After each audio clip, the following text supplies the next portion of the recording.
my name is Runa and this is my booktube channel. So today I'm bringing you my September wrap-up. This is my first time filming a wrap-up. I think they're a lot of fun to do, so I wanted to make one of my first videos a wrap-up. I love watching them. And in September I have read 16 things. The last thing I technically finished in October 1st, but I'm counting it as a September book because I read most of it in September, so there is that.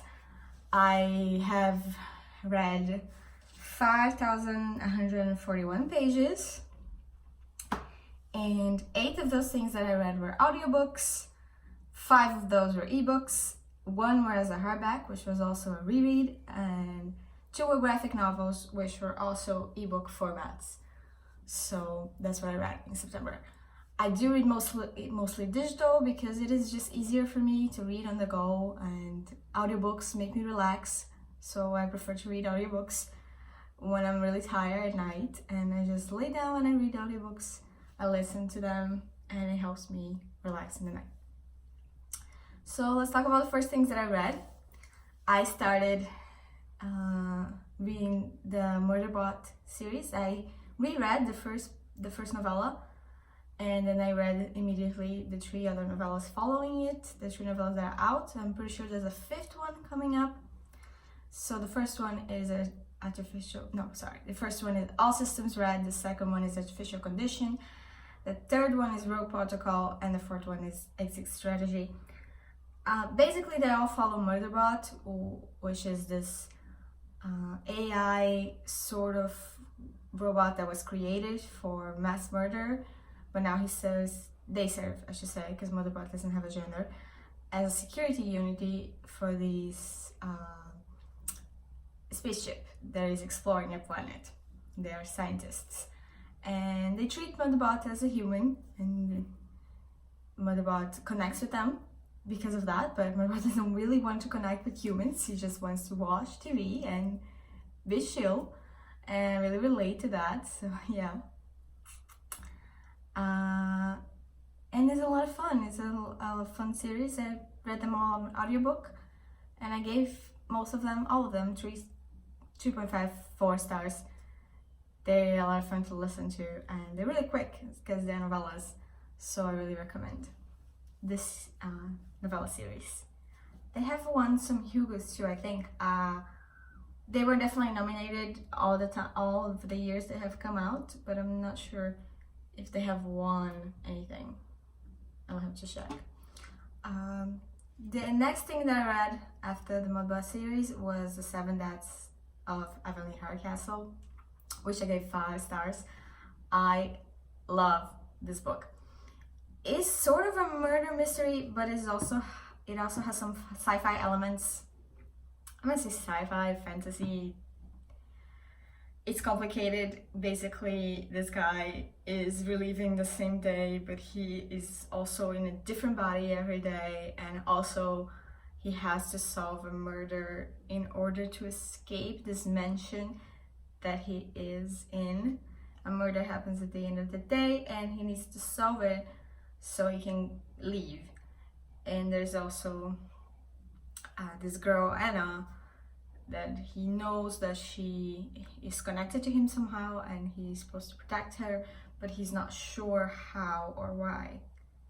So it's very complex. There are a lot of stuff going on, and there are a lot of subplots and intricate lines of plot coming together, but I really loved it. It's not hard to follow at all.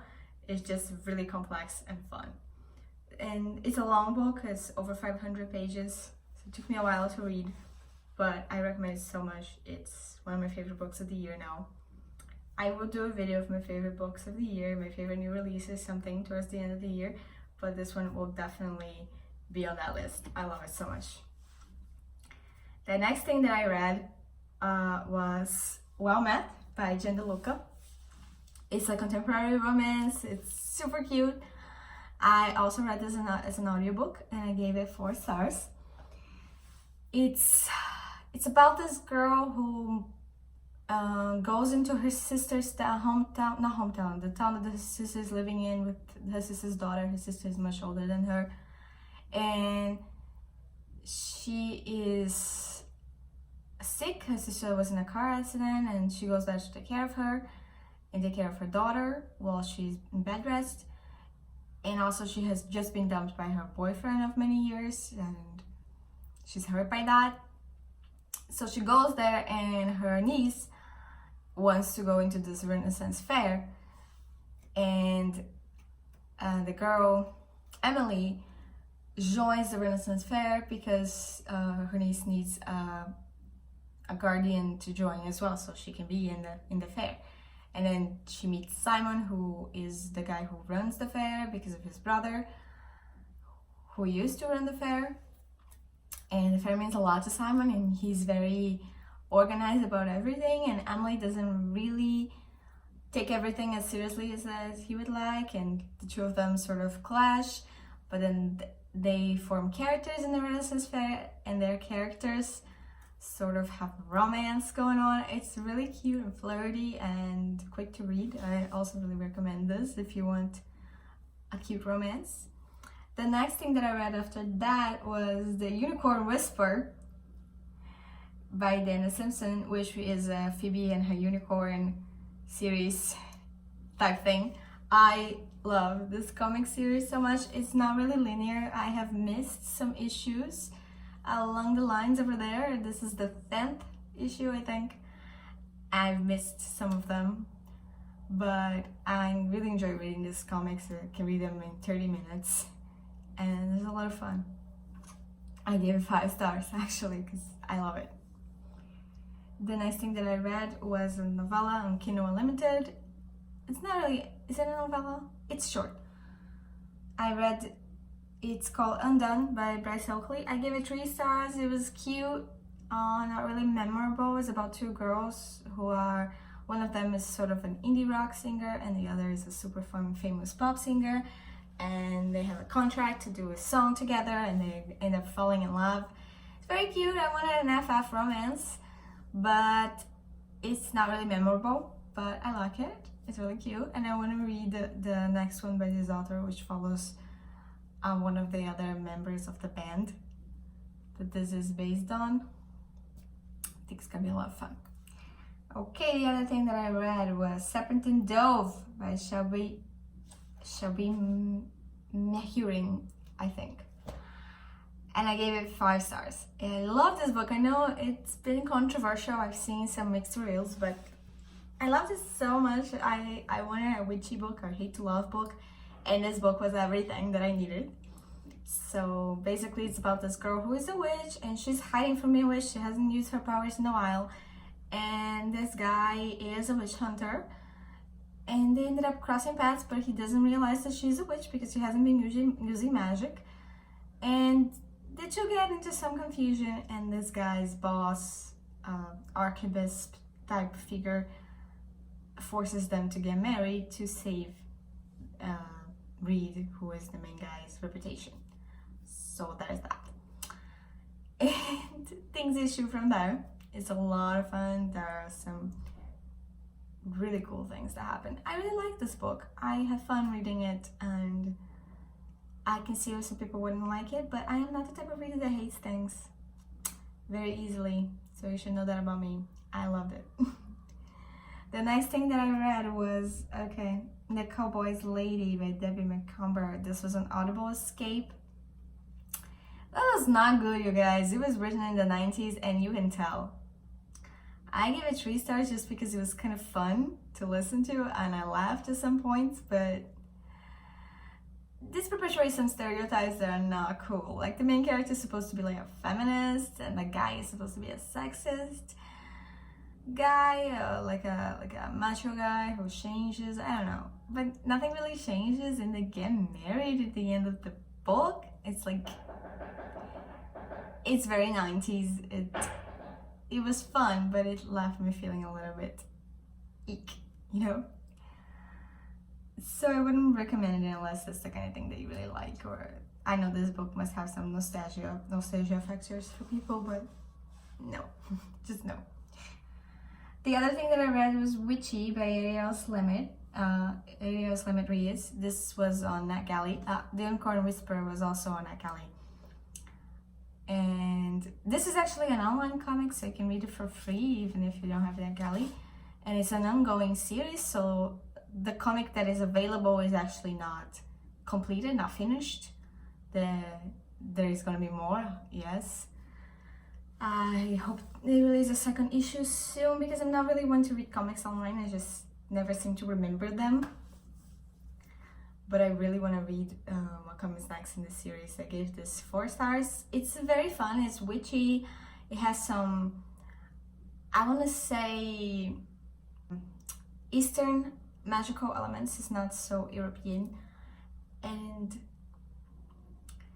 it's about this world where everyone is a witch, but your power is connected to the length of your hair. But if you have your hair too long, you are burned. And this is what happens with the main character's father. He was burned for having hair too long or holding on to too much power. So the main character hides the fact that she has long hair, and she doesn't want to serve this country's guard because of what they did with her father. So there's a whole revolution. It's very fun to read. And magical and interesting. If you like magical things, I think you really like it. The other thing that I read, we're almost at the end. I reread The Raven Boys by Maggie Stiefvater. I love this series. As I mentioned, on my favorite books series.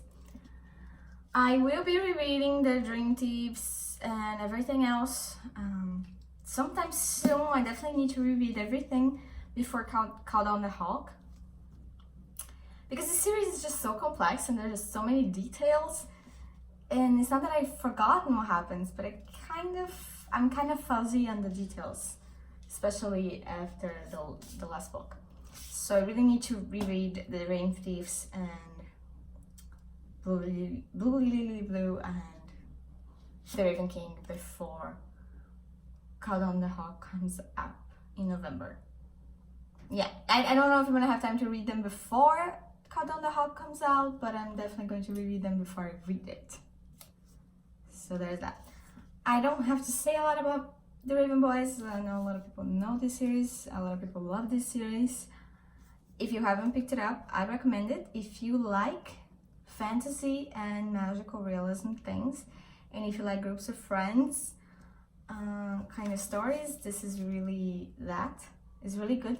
The first book might take you some time to get into, but once you do, it's amazing and you get caught up in the series. And there's some controversy. Some people hate the last book. Some people hate the series in general. I'm not one of these people. I love it. So if you like these types of books and you haven't read The Raven Boys, definitely give it a chance. Because I think people who love fantasy might love this book more than people who like contemporary books, who think this is like a contemporary. This is a fantasy book. I know some people say like, oh, but it doesn't read like a fantasy, like a magical realism. No, it's a fantasy book. So if you like fantasy, read it. Bring it back here. The next thing that I read was Defy the Stars. As you can see, I was trying to read sci-fi because I started reading Motherboard series, but then I kind of like, I just don't gravitate towards sci-fi. I do like sci-fi, but it's not my main thing. But the next thing that I read was sci-fi, and it was Defy the Stars by Claudia Gray, about this girl, Noemi, who is from a planet that was colonized by Earth, and Noemi wants to, her planet wants to destroy a gate that connects them to Earth so that they can move forward in the war against Earth. But that will sacrifice many soldiers. So Noemi wants to find a way to stop that, and she accidentally stumbles upon an AI who has been hidden for many years in a ship. And this AI, upon meeting Noemi, interprets her as the human in command, so he has to serve her. But he also may develop feelings. Yeah. This is very slow burn romance, but there is a romance, and I went into this because of that idea. So I know some people would like to know that going in, but it's very slow burn. So if you maybe don't like romance so much, but you do like space opera sci-fi, this is also a lot of fun for that as well. But I went this for the romance, really, because as it turns out, I don't care about space opera sci-fi. Oops. Okay, the next thing that I read was A Curious Beginning by Deanna Raybourn. I gave this 3 stars. It was kind of boring. Honestly, it was kind of boring. I like the writing style, and the whole thing is very Victorian. There's an atmosphere to it. It's fun. But there are some things that I felt were unnecessary and convoluted, and the mystery isn't really that interesting. I kind of guessed the ending. And honestly, the main character is a butterfly collector, and I hate that. I am totally against that as a thing, and as a pet peeve, so that bothered me. And also they go to this carnival of like odd people. That's another pet peeve. So, you know, like women who are really fat or have a beard, or people with a disability, and they used to put those people in carnivals back in the Victorian era. Yeah, that's not cool. Next thing that I read was Flatshare by Beth, and I read this for Contemporary-a-thon. Technically, it completes every challenge in the Contemporary-a-thon, so that was a success for me. Okay. It's about this girl who she decides to rent this flat that this guy also lives in, because it's cheap and she needs a cheap place to live. And so she's gonna sleep in this guy's bed during the night, because he only comes home and sleeps during the day while she's at work. And it's this whole thing. I thought this was fun. It was cute, but maybe it was too British for me. I don't know if I like British things. It was a little bit, it had some British humor type of stuff that I didn't really care for. Also, the main character has an abusive ex, and I kind of felt, I don't know if that was handled so well in the beginning. I liked it, but it wasn't a favorite. I gave it 4 stars. And the last thing that I read, which I was supposed to read for Contemporary-a-thon but didn't finish in time, was Emergency Contact by Mary H.K. Choi, which was also one of my favorite books of the month, possibly the year. I really want to read her next book as well, that came out this year. And wow, this book was so cute and amazing, and it made me feel emotions at many different points, which is rare for me. I don't feel emotions at all. I don't even know, I want to cry thinking about this book right now, because I love this so much. And it's not sad, it's cute, but it does have some sad things that happen, and the characters have gone through some trauma, both of them. So the main character sort of has, one of the main characters, the boy, has a panic attack, and the girl helps him through it, and she becomes his emergency contact, and they communicate with text messages through a lot of the book, and it's really cute. The relationship develops from there, and the main character is a super introvert, and she just wants to text messages and be in a relationship like that. She doesn't want to interact with people in real life, and I relate to that so much. But yeah, it was really cute, really cute. I felt some people didn't like this book, but I don't know what reasons they gave not to like it. I don't know. I thought it was really cute. Maybe it won't please everyone, because nothing can please everyone. But give it a chance if you like contemporary that is a little bit cute, a little bit hard reading, and a little bit slice of life. It is definitely a slice of life. So if you like things with plot, you're not gonna like this. But if you're like me, that you don't care about plot, you just want to read about characters doing things and talking to each other, this is the book. This is it. Okay, so that ends my September wrap up. I thought I was gonna die there for a second, but I don't know if I can do this. It's so long and it's so hot in this place here that I'm filming, but it has the cute books and I wanted to do it. But this is it. That's our wrap. It's everything that I read. Let me know what you read in September. Did you read at any time any of these books that I mentioned? Talk to me about them. I'm not doing an October TBR because I'm planning to do some vlogs for what I read in October, and maybe I'll do some mini reviews too. So I don't really want to do a TBR because sometimes I change my mind. I did make a bingo of what I'm gonna read, but it's not a set in stone TBR. So there's that, and I hope to see you soon with a new video. Please like, comment if you liked this video, like, comment, and subscribe to me so you can see other stuff that I'm gonna post in the future.